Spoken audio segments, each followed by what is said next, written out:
Hosea, Kabanata 3.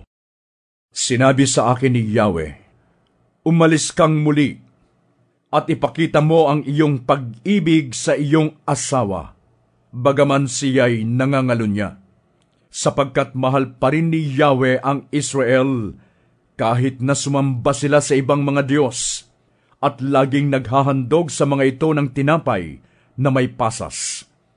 Kaya't binili ko siya sa halagang 15 pirasong pilak at 150 kilong sibada.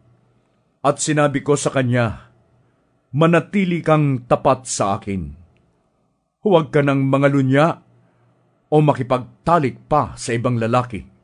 Ako ay magiging tapat sa iyo, sapagkat ang mga taga-Israel ay mamumuhay na walang hari at walang pinuno sa loob ng mahabang panahon. Mawawalan din sila ng mga handog, Asherah, ephod, at larawan ng mga Diyos-Diyosan.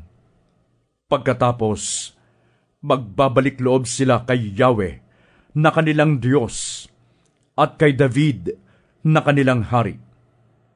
Sa mga huling araw, nanginginig silang lalapit kay Yahweh at malalasap nila ang kanyang kabutihan.